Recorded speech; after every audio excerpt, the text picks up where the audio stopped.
Allez, encore une réact. Et là, franchement, du lourd. Hein. J'ai du lourd. J'ai requis le vrai qui met on n'en peut plus d'être noir. Si ça, c'est pas un titre de fou, voyons voir ce qu'il a à dire. La black fatigue touche de plus en plus de noirs dans le monde. Je vous rassure, c'est pas une maladie. C'est pas une maladie qui touche que les noirs parce que sinon, je serais mort depuis. La black fatigue, je connais pas du tout. Pourtant, moi, je suis blanc et je suis toujours fatigué. Hein. Donc, effectivement, ça concerne pas que les gens de couleur, si je peux dire ça comme ça. Bien longtemps. J'en ai marre d'être noir, j'en peux plus d'être noir. Wow. Beaucoup de phrases qu'on peut retrouver sur internet et qui résument en quelques mots le ras-le-bol général des noirs. Entre toutes ces phrases, il y a une expression qui revient très souvent, c'est la black fatigue. La black fatigue ou la fatigue noire, Vous connaissez ça, le chat? Moi, je connaissais pas du tout. Hein. c'est l'usure mentale et physique que vivent les noirs à force de se prendre du racisme tous les jours. Les petites remarques, les micro-agressions, les injustices au taf, dans la rue, dans les médias.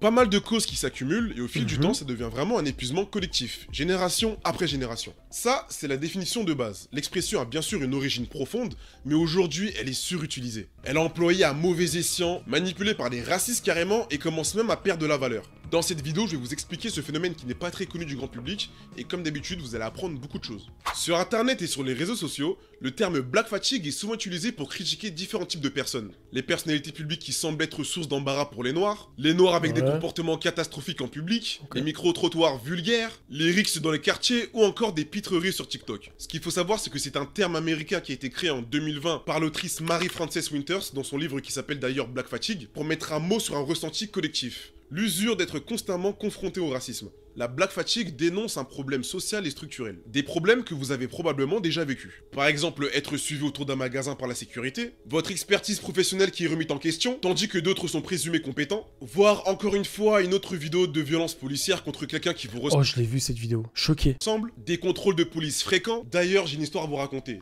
Alors, je tiens juste à dire un truc. Il y en a qui utilisent la victimisation pour justifier tous leurs faits. Ça, je ne supporte pas ces gens-là. Il y en a beaucoup, hein. Ouais, tu dis ça parce que je suis comme ça. Alors que pas du tout, je dis ça parce que t'es simplement con et que tu fais chier tout le monde. Mais des fois, ils vont utiliser ça en mode t'es raciste parce qu'en fait, tu dis ça parce que je suis de telle couleur ou de telle nationalité. Et ils aiment bien jouer avec ça. Hein. Attention, hein, je vous vois. Hein. Et moi, je vous dis, les gars, je vais pas me faire avoir avec ça. Donc, il y en a qui utilisent ça. Et ça, ces gens-là, pour moi, c'est les pires. Une station de métro sur Paris, je sais plus c'était laquelle, mais je sortais d'un événement. Quand c'est abordé avec humour, il y a pas de souci. Mais il y en a, ils sont vraiment sérieux. Ils vont casser un truc, agresser une personne ou faire une dinguerie, puis dire ouais, tu dis ça parce que je suis. Bah non, je dis ça parce qu'en fait, ce que tu fais, c'est pas bien. J'attends mon métro tranquillement avec les nombreuses personnes sur le quai qui attendaient parce qu'il y avait vraiment beaucoup de monde. Et là, il y a deux policiers qui arrivent. Et comme par hasard, parmi toutes les personnes sur le quai, c'est moi qu'elles ont contrôlé. Ils sont venus vers moi, ils m'ont regardé, ils m'ont mis sur le côté et j'ai commencé à souffler. J'ai fait waouh. C'est super chiant parce que c'est la honte. Il y a tout le monde qui te regarde, tout le monde se retourne vers toi comme si t'avais fait un truc de ouf alors que j'avais rien fait. Je sortais d'un événement. Enfin bref, il y en a un des deux qui demande mon titre de transport. Je peux vous dire un truc, je suis désolé, hein, mais je prends l'exemple un peu des villes que je connais. Souvent, les fouteurs de merde, et je dis pas qu'ils sont tous pareils, attention, c'est une minorité, mais souvent, c'est souvent le même type de profil. Donc forcément, quand t'es flic, quand tu contrôles quelqu'un ou je sais pas quoi, et je dis pas que c'est bien, au contraire, je dis pas que c'est bien. Mais le premier réflexe, c'est malheureusement de contrôler les gens envers qui t'as l'habitude d'arrêter, tu vois. On va dire le type de faciès. Et je dis pas que c'est bien, mais malheureusement, cette minorité-là, elle va justement donner une mauvaise image sur la majorité. Parce que des gens de couleur, des gens de nationalité différentes, il y en a plein qui sont super, qui sont bien, mais malheureusement, c'est comme ça. Le raciste originel, tu trouves que je suis raciste? Ok, d'accord. Eh ben, écoute, frérot, c'est pas une question de racisme, c'est juste une question de... À un moment donné, il faut avoir la tête sur les épaules. Et quand t'as une minorité de gens où c'est toujours les mêmes qui foutent la haine, je suis désolé. Après, forcément, je dis pas qu'il faut généraliser, mais c'est normal que des fois, les gens ils disent ah bah tiens, généralement, c'est ce type de profil qui fait ça. Mais oui, c'est dommage, hein. Je lui tends mon titre de transport qui était sur mon téléphone, et en même temps, je lui rappelle que pour avoir accès au quai, il fallait passer par les couloirs. Et dans les couloirs, il y avait des contrôleurs. Donc les contrôleurs contrôlaient toutes les personnes qui passaient pour avoir accès au quai. Donc si je suis passé par le couloir, c'est soit que j'ai validé, ou soit j'ai pris une amende. Enfin bref, je lui montre mon titre de transport, ensuite il me demande d'ouvrir ma sacoche. J'ai encore une fois soufflé, mais bien fort, parce que les gens me regardaient de plus en plus. Et là, son collègue, il me dit, non mais y a pas de quoi, c'est juste un contrôle. Je fais, ok, c'est un contrôle. Il ouvre ma sacoche, Vous savez quoi? Moi, je me suis fait contrôler plusieurs fois. Et à aucun moment, j'ai soufflé ou j'ai dit, ouais, non, je donne, voilà, t'as contrôlé. Peut-être qu'ils ont eu des indications, ok, il y a ce type de profil de gens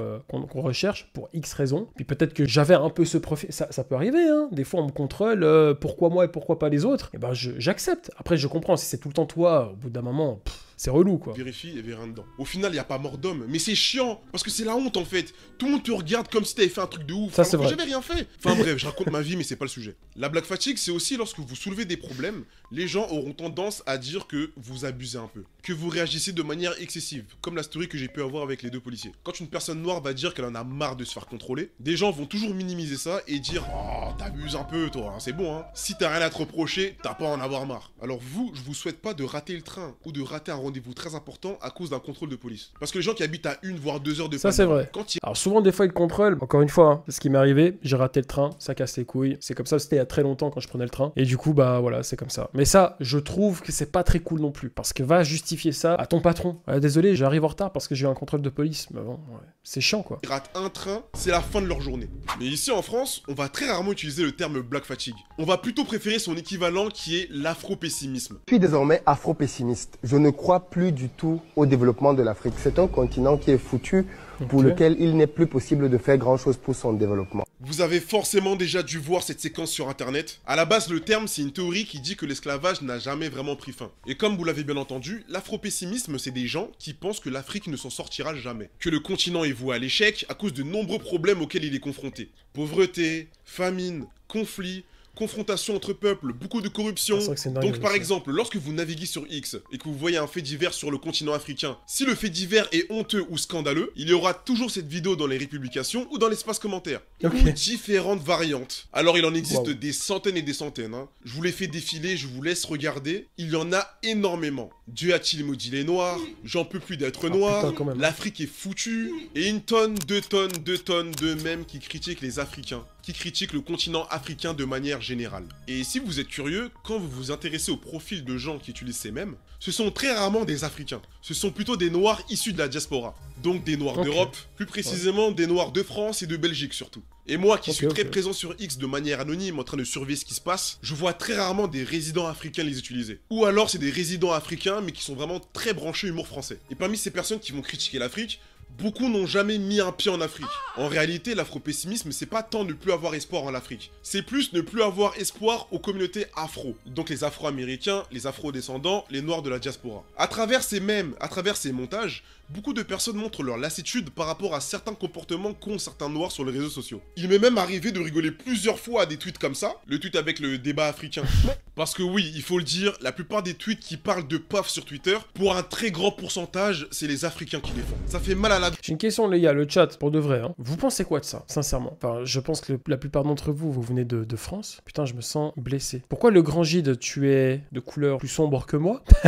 Je suis africain. D'accord. Le grand Gide, tu es africain. Ok. Moi, je vous dis les gars, ça me désole hein, pour les personnes qui n'ont rien à voir avec ces gens-là et qui sont totalement normales, hein, comme tout le monde, qui vivent leur vie tranquille, qui travaillent, qui se comportent, on va dire, bien et tout. Donc ça, pour moi, j'ai pas de problème. Mais c'est vrai que souvent, en tout cas en Europe, ce que je vois en France, c'est souvent un peu les mêmes qui foutent la merde. Et c'est dommage. En Italie, c'est pareil. Quand je suis allé en vacances en Italie, il y a des gens qui ont foutu la merde. C'était qui? Les mêmes. Quand je suis allé en France, il y en a qui ont foutu la merde. C'était qui? Les mêmes. En Espagne, pareil. Donc à un moment donné, c'est normal que les gens... Enfin, je dis pas que c'est normal, c'est dommage, mais c'est humain de se dire, ah bah du coup, ce genre de profil-là, c'est un problème. Alors qu'il faut pas généraliser, encore une fois, hein, c'est une minorité qui fait ça. Gorge de le dire, mais c'est un sujet que beaucoup de noirs remettent sur le tapis. Et pour contrer cette tendance... Ça me fait de la peine de voir des gens généraliser et banaliser tout ça. Bah c'est vrai. C'est compliqué hein, de pas généraliser. Hein. Là, c'est un sujet qui est trop compliqué. Hein. Tendance pour contrer ce sujet qui revient toujours de la part de la même communauté, on a des gens qui vont utiliser ce genre de mème pour marquer le ras-le-bol. Les sujets sexuels sur Twitter, sujets sexuels qui ne sont pas éducatifs, je précise, sont toujours balayés grâce à ce genre de mème. Les Chinois, ils essaient de créer la 5G, ou plus. Les Noirs, ils font beaucoup de... Eh bien, c'est très compliqué. Je comprends que certains puissent se dire ceci à cause de la merde que beaucoup font. Même dans les pays africains avec la corruption à fond, etc. Je peux comprendre le ressenti. C'est vrai que l'Afrique, malheureusement, c'est un continent qui détient énormément de richesses, mais qui est énormément exploité par, on va dire, des pays européens, etc. Et aussi, à l'interne, hein, chez les Africains, il y a beaucoup de corruption. Énormément. C'est dommage, mais c'est comme ça. Ils font des concours de twerk, des concours de danse.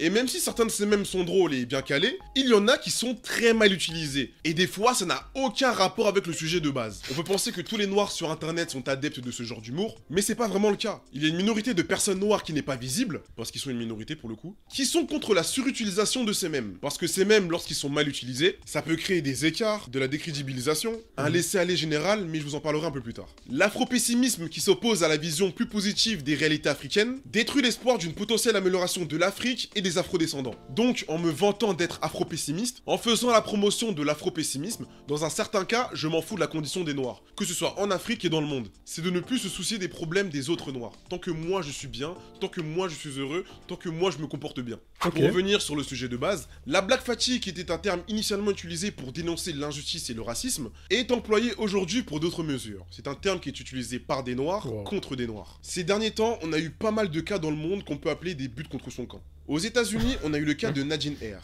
une coiffeuse camerounaise qui a ouvert un business aux États-Unis, un business de coiffure 24 heures sur 24. Un business florissant et rentable car elle a généré des millions de dollars en étant une boutique ouverte 24 heures sur 24, je rappelle. Une grande boutique avec des centaines de clients qui passent à la journée, un traitement du client de qualité, un service client parfait. Le bien-être des clients était assuré avec Nadine, car son projet était de faire en sorte que les femmes noires aux États-Unis aient un peu de temps pour elles pour se faire belles. Étant donné que certaines peuvent enchaîner même 2 jobs à la suite, aller chez le coiffeur en journée, c'était quasiment impossible. Donc aller le soir à 1h du matin, 2h du matin, c'était beaucoup plus accessible. Et Nadine était présente pour ça. Malgré ce beau storytelling que je vous ai conté, Nadine s'est fait boycotter comme jamais. Alors elle s'est fait totalement démonter sur les réseaux sociaux, elle s'est fait critiquer un maximum par les Afro-Américaines, elle s'est carrément fait boycotter pour qu'elle ne puisse pas produire d'argent. Et vous savez pourquoi ? Parce que c'est pas une Afro-Américaine, c'est une Africaine. C'est une Africaine qui vole le business des Afro-Américaines. Des vraies Américaines C'est quand même une dinguerie, hein. qui sont nées sur les terres états-uniennes. Enfin bon, drama, sur TikTok, on a eu énormément de vidéos par rapport à cette histoire. On avait un combat, les Afro-Américains contre les Africains. Et ça, c'est un cas de black fatigue, de noirs qui en ont marre d'autres noirs. Du côté de l'Afrique, on a à peu près le même exemple. On a eu le même cas au Gabon. Sauf que là, ce n'était pas par rapport à une seule personne. C'était par... Je vais vous dire un truc qui va peut-être vous choquer, mais on dit souvent les blancs sont racistes. Vous savez que l'être humain est raciste. Faut arrêter avec ça. Il y a des arabes qui sont racistes, des noirs qui sont racistes. Et souvent, des fois, c'est même les pires en termes de racisme, parce qu'ils peuvent pas se supporter entre eux. Certains sont racistes contre les blancs, certains sont racistes contre les noirs. Du racisme, il y en a absolument partout. Faut arrêter de dire eux ils sont racistes et eux ils le sont pas. Ça c'est pas vrai. Informez-vous. Ne regardez pas que les infos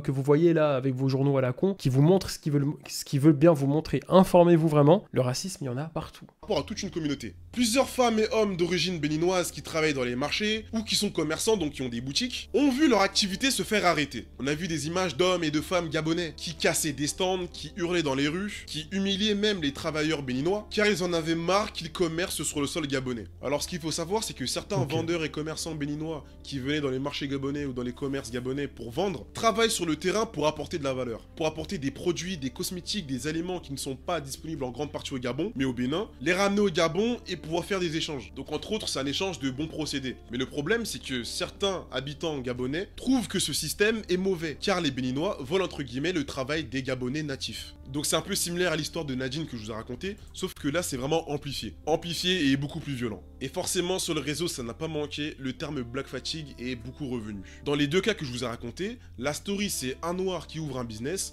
un noir qui essaie d'en sortir noblement, dignement, un noir qui apporte de la valeur, qui fait du bien à certaines personnes, et de l'autre côté, t'as des noirs qui mettent des bâtons dans les roues. Des bâtons dans les roues par pure jalousie ou par manque de moyens. Et forcément, dans les espaces commentaires, on voit toujours des mécontentements, des chocs, de l'incompréhension, de la sidération. Après, je sais, il y en a parmi vous qui vont me dire, oui, mais Rocky, c'est parce qu'il y a du chômage, il y a pas assez taf pour tout le monde, gna gna gna gna gna, faut s'en prendre au gouvernement. C'est eux qui tiennent les ficelles, pas les pauvres commerçants. En dehors de... Vous savez les amis, le problème, c'est pas si t'es noir, blanc, ou si t'es de telle origine, etc. Le problème, c'est l'être humain de base, voilà. C'est l'éducation que tu as, voilà, c'est tout. Cela, on peut aussi ressentir de la black fatigue au travers de la religion. Ce qui a vraiment fait le buzz il y a 2 mois, c'est les pasteurs qui manipulent leur audience pour s'enrichir. Des pasteurs noirs qui forcent leurs fidèles noirs à mettre des sommes astronomiques dans l'église, pour l'église. Et tout ça même au détriment de sa santé, des projets personnels ou professionnels, des pasteurs qui font du catch avec leurs fidèles, des pasteurs qui font du foot avec leurs fidèles, des boîtes de nuit chrétiennes, des religieux noirs qui Ça j'avais vu, ça m'avait tué. stigmatisent d'autres noirs car ils parlent de spiritualité africaine, des religions liées aux ancêtres. Enfin bref, que vous soyez d'accord ou non, dans l'espace commentaire, on remarque qu'il y a une fatigue générale.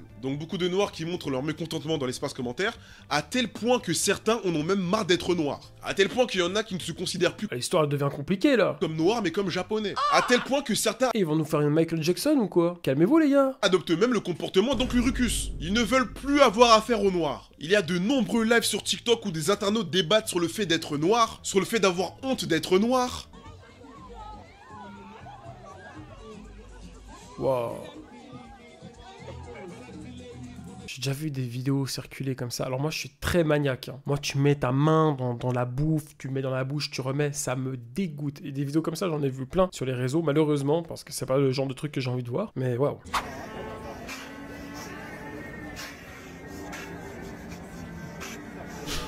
L'homme noir en C'est question horrible. qui décide de faire une bêtise en public n'est pas représentatif de tous les noirs dans le monde. Et ça, c'est une vision Ah non, parce qu'il y a aussi des gars, des hommes blancs qui font des stupidités sur les réseaux. J'ai déjà vu des trucs comme ça, mais avec des hommes blancs, des hommes jaunes, des... Enfin, bref, on s'en fout, quoi. Enfin, c'est pour vous dire. que je comprends totalement. Parfois, je pense qu'il est vraiment important de se désolidariser de certaines choses. Mais attention, il faut le faire avec des pincettes. Parce que la black fatigue, au départ, ça a été créé par les noirs pour les noirs. Ensuite, ça a été utilisé par les noirs contre les noirs. Et aujourd'hui, c'est utilisé par les blancs contre les noirs. Tout à l'heure, je vous ai parlé d'écart et de décrédibilisation. Vous allez comprendre pourquoi. Il y a beaucoup de contenus black fatigue que vous pouvez voir sur les réseaux qui sont utilisés par des racistes blancs. Horrible. Cette jeune fille qui s'est fait assassiner, là. Terrible. Ceux qui reprennent des mèmes et des vidéos, qui les utilisent pour justifier leur racisme. Sur X et Instagram, il y a des comptes tenus par des racistes que pour poster des vidéos de comportements catastrophiques tenus par des noirs. Parfois même des vidéos qui datent d'il y a 15 ans, des vidéos qui ne montrent qu'un seul groupe de personnes, des personnes noires, pour faire passer l'idée que c'est comme ça que tous les noirs se comportent.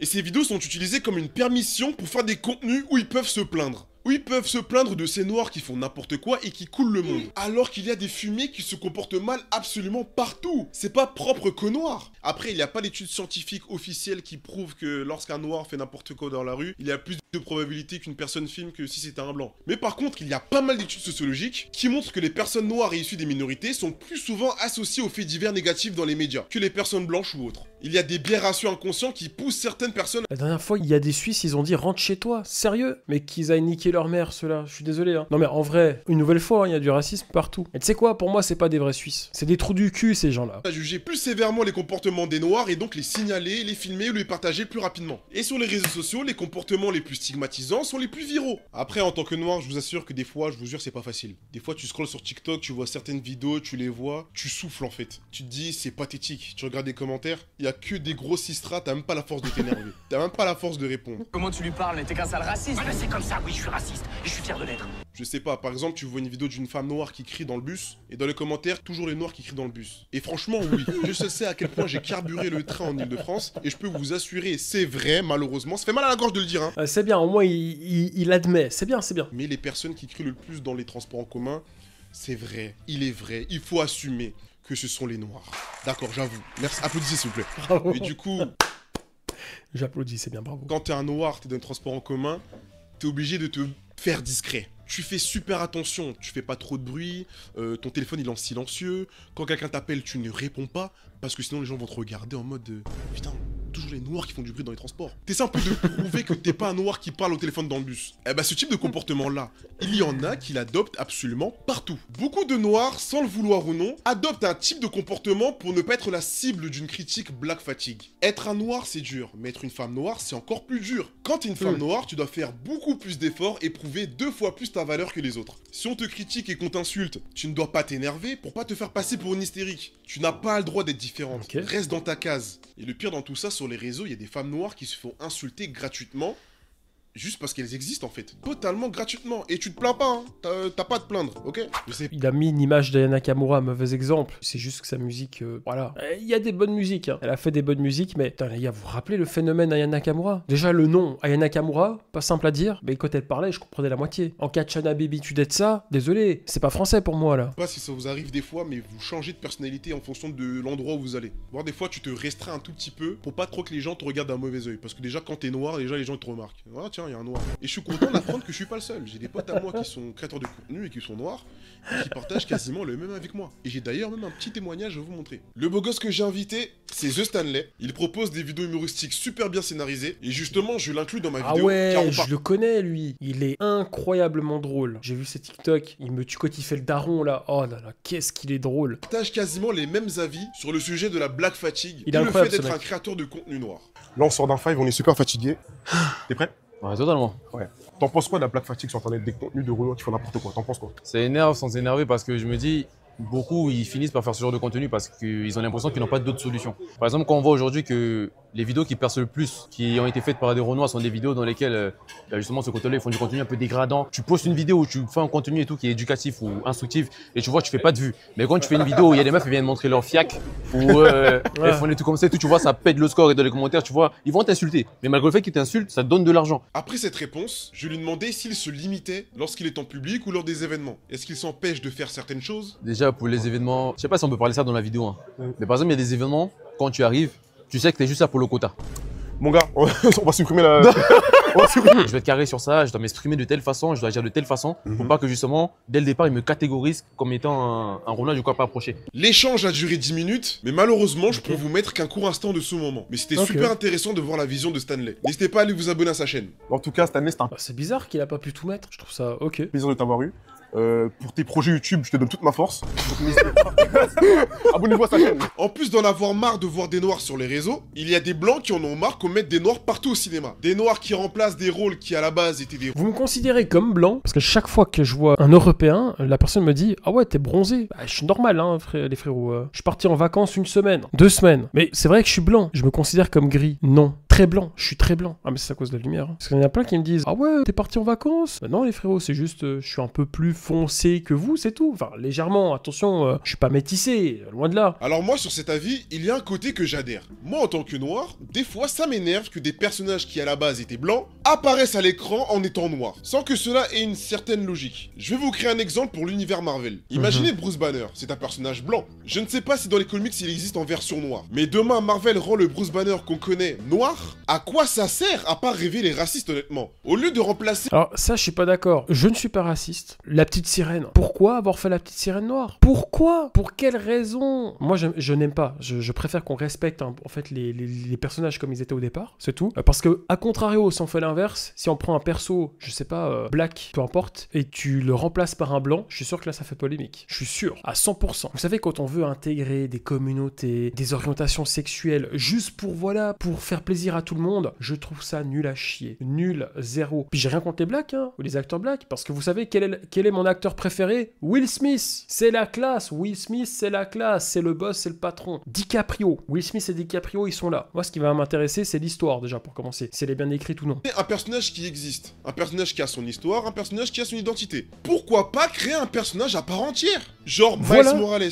Dans Voilà. Bah, Miles Morales, c'est très bien. Très bien. Magnifique. l'univers Spider-Man, Miles Morales est un personnage noir. C'est un personnage à part entière. Putain, c'est ça que je voulais dire. Bravo. Bravo, Rocky le vrai, c'est exactement ça. Remplacer Spider-Man parce que Peter Parker existe toujours dans cet univers. C'est un personnage à part qui a sa propre histoire. Et de ce fait, Miles Morales est aussi légitime que Peter Parker d'être Spider-Man. Ça, c'est le genre de personnage qu'on kiffe. Vous l'avez bien vu, Exactement. absolument tout le monde kiffe Miles Morales. Et il n'y a pas eu d'histoire. Donc vous voyez, encore une fois, c'est pas une question de racisme, c'est juste une question de... C'est chiant. Voilà. Les gens qui disent ça, ils en ont marre, en fait. Tout simplement. Et j'étais très content de jouer ce personnage qui, pour moi, est très stylé. Que ce soit les noirs ou les blancs. Il n'y a pas eu de problème lors de la sortie des films. Et même une décennie plus tôt lorsqu'on l'a vu une fois en dessin animé. Mais croyez-moi, si on avait remplacé Peter Parker par un Peter Parker noir, là, ça aurait saoulé tout le monde. Et moi le premier. Quand j'étais petit à la télé, on n'avait pas beaucoup de personnages noirs à l'écran dans les dessins animés, dans les animés, dans les films. Pour être tout à fait honnête, moi je m'identifiais aux personnages même s'ils étaient blancs. Sangoku, Batman, Ben 10, même Flash McQueen.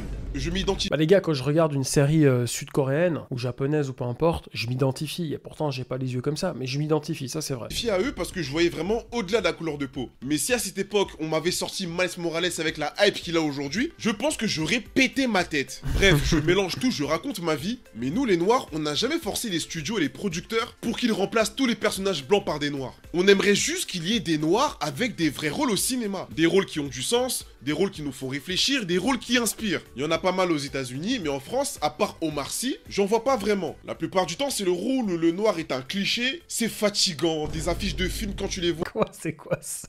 Tu te dis, jamais je mets un euro là-dedans. Donc les personnes racistes qui attaquent les noirs à cause du soi-disant wokisme, allez vous plaindre aux producteurs. Parce que nous, on n'a rien fait. Et dans cette vidéo, je sais qu'il y en a qui ne seront pas d'accord avec moi et c'est tout à fait normal. J'ai pas la science infuse, je peux faire des erreurs. D'ailleurs, si j'en fais, n'hésitez pas à me le dire. Mais ce qui est sûr, c'est qu'il y a certains afro-pessimistes qui me demanderont « Rocky, Que font les Noirs pendant que les autres évoluent? Les Noirs ne sont jamais bien vus, seulement vus comme des footballeurs ou des livreurs Uber Eats. Tu sais bien, les Noirs sont connus que pour danser et pour divertir. Le Noir est en retard partout, dernier de la classe et ça partout dans le monde. Et oui, il y a des vrais problèmes dans la communauté noire. La violence, la pauvreté systémique, les lacunes en matière d'éducation, mais il faut aussi parler des choses positives, faut pas tomber dans l'afro-pessimisme. Il y a beaucoup de noirs qui sont diplômés, qui ont des... Carmine, t'es woke? Alors, pas du tout, frérot. Moi, le wokisme, les gars, pour moi, c'est la pire des maladies de l'humanité. Je suis désolé, hein. S'il y a des woke, sachez qu'on n'a rien en commun. Très bons métiers, qui font du contenu de qualité sur les réseaux, qui sont bons dans plusieurs disciplines, et ceux-là sont pas valorisés, parce qu'on préfère critiquer qu'élever. C'est bien connu. J'ai l'exemple d'un mec qui m'avait fasciné à l'époque, c'était Alan Petre. Un jeune homme issu d'Île-de-France, un jeune homme du 93, du très redouté 93, qui travaille à la NASA en tant qu'ingénieur aérospatial. Et quand j'avais vu cette photo à l'époque, j'étais waouh, j'étais choqué, j'étais trop content. C'est fou et c'est motivant. Je suis persuadé que ce mec, il a dû motiver des enfants qui rêvent d'espace. C'est sûr et certain. Et c'est magnifique, c'est beau, il faut valoriser ça. Et là, je vois l'afro-pessimiste me répondre. Parce que oui, l'afro-pessimiste, lui, il s'en fout. Hein. Tu peux lui donner tous les arguments du monde, il croit pas au développement des Noirs. L'afro-pessimiste va me dire, oui, mais ça répond pas à la question des Noirs qui dansent dans le métro. Au Japon, carrément, ça fait des panneaux interdits de danser dans les lieux publics. Et sur le panneau, c'est un noir. Ah ouais. Ok, pour celle-là, je suis d'accord avec toi. La danse, c'est un art magnifique. C'est une passion que beaucoup de gens ont. En plus d'être une passion, c'est aussi pour certains une dimension spirituelle. Donc il est important que chacun puisse faire ce qu'il veut, puisse se mouvoir dans son corps comme bon lui semble. Mais c'est vrai que le faire dans le métro, c'est un peu relou pour les autres, c'est vrai. Même si c'est juste pour faire un TikTok. À la limite, si tu veux le faire en public, fais-le dans des espaces ouverts. Mais dans le métro, j'avoue, c'est relou, c'est chiant. Déjà, le matin, les gens sont en pétard dans le métro. Donc un mec qui fait des mouvements à 5h du matin, je pense qu'il prend sa baffe. Dernier petit sujet avant la fin de la vie. En vrai, je peux paraître aigri, mais quand je vois ça, ça me fait plaisir. Voilà, quand je vois des gens qui dansent, voilà, danser normalement, bien sûr, qui font des danses, qui font de la musique ou des choses comme ça, j'aime bien. Même si c'est un lundi matin, j'aime bien. Ça ajoute un petit peps à ta journée où tu te dis, voilà, tu vois, c'est lundi, ça fait chier tout le monde, mais c'est vrai. Pourquoi tirer la gueule? Pourquoi? Donc, il faut qu'on parle de ce qu'on appelle les bounty. Alors attention, il y a bounty et bounty. Alors le bounty, c'est celui qui agit pour plaire aux blancs. C'est l'archétype pile du noir qui renie ses origines, qui pense qu'il est blanc dans sa tête, qui en a totalement rien à fiche des noirs, et il est même carrément prêt à prier pour le downfall des noirs. Voilà, donc à la base c'est ça. C'est très vulgairement dit, hein, mais c'est un noir qui se comporte comme un blanc, même si la couleur de peau n'a pas de comportement. Et on a la définition du nouveau monde, du terme bounty, qui désigne la personne qui est différente des autres noirs classiques. Il aime pas les mêmes choses que les autres noirs, il ne s'habille pas forcément comme les autres noirs, il parle parfois différemment, et tous ces éléments font qu'il sort de la case du noir normal. Et on le qualifie de bounty. En fait, c'est un noir qu'on n'arrive pas à comprendre. Il est cassé ou quoi? Mais attention, il n'y a pas que les noirs qui peuvent considérer quelqu'un comme un bounty. Des blancs peuvent être étonnés qu'un noir écoute de l'opéra. Je sais pas si vous avez la ref, mais Tom Dubois dans The Boondocks est l'archétype parfait du Renoir différent. Déjà, juste son nom, Tom Dubois, tu sais qu'il y a un truc qui a été mixé. T'as un personnage qu'on pourrait qualifier de noir distingué. Il s'habille bien, il vit dans une grande maison, il est avocat, sa femme est blanche et sa fille est métisse. Il se comporte pas vraiment comme les autres noirs dans le dessin animé. Il est beaucoup critiqué par Riley qui lui est un pur produit du ghetto américain, et la seule personne dans le show qui ne le juge pas, c'est Yui. Yui qui est le noir le plus réfléchi. C'est un jeune homme qui fait de son mieux pour aider la communauté, mais qui est littéralement impuissant. Et ce qui m'a marqué dans ce dessin animé que je trouve vraiment magnifique, c'est qu'il prédit vraiment toutes les dérives liées au noir, surtout du côté afro-américain. Ce dessin animé, c'est un vrai miroir de la société, et il a carrément pré-shot des événements qui sont déroulés dans le futur. Je vous invite vraiment à genre comme les Simpsons quoi. Regarder ce dessin animé parce que c'est une vraie masterclass. Je pense vraiment qu'il faut pas minimiser cette tendance de black fatigue, d'afro-pessimisme, de burn-out racial. Parce que tout ça, ça nous pousse à laisser passer des écarts. On laisse les autres personnes mépriser les noirs, les réduire au néant ou à des objets sexuels,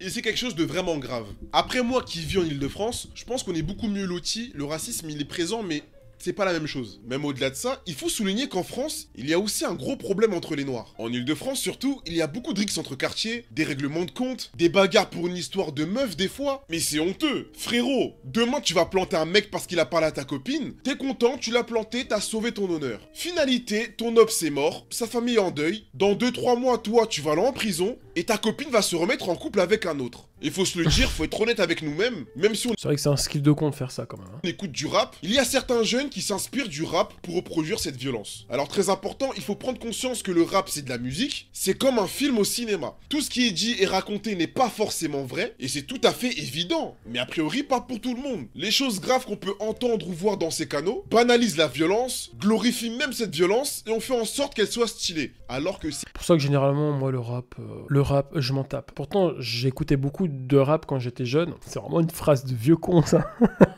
Je sors de ces phrases, c'est horrible. On sent que bientôt j'ai 33 ans. Je commence à vous sortir des trucs de vieux cons, là. Mais c'est vrai que généralement, on va souvent mettre en avant le trafic de drogue, le sexe, la violence, etc. Puis après, un jeune, quand il écoute ça, quand il voit ça, quand il écoute ça tout le temps, forcément, il va malheureusement s'en inspirer. Malheureusement. C'est totalement nul. Ça nous aide pas du tout. Donc oui, écoutez du rap, ambiancez-vous dessus, mais les délires de faire des guillemets avec un coup de métal et shooter partout, ça c'est un délire qui doit rester aux USA. Et aussi ce qu'il faut dire, c'est qu'on n'a pas aussi les mêmes comportements que les Afro-Américains. Parce que ce ne sont pas du tout des exemples. Je vous jure que j'ai vu des vidéos dans ma vie des Afro-Américains, je me dis mais la CIA a très bien fait son travail. Hein. La CIA a tout fait pour que les Noirs se déjà là-bas entre eux, et ils ont très bien réussi leur mission. La série Snowfall, c'est pas que des mensonges, hein. Là c'est la vérité les gars. La vidéo est assez longue comme ça, il faut bien conclure, et moi ce que j'aime dans mes vidéos, c'est toujours conclure sur une note positive.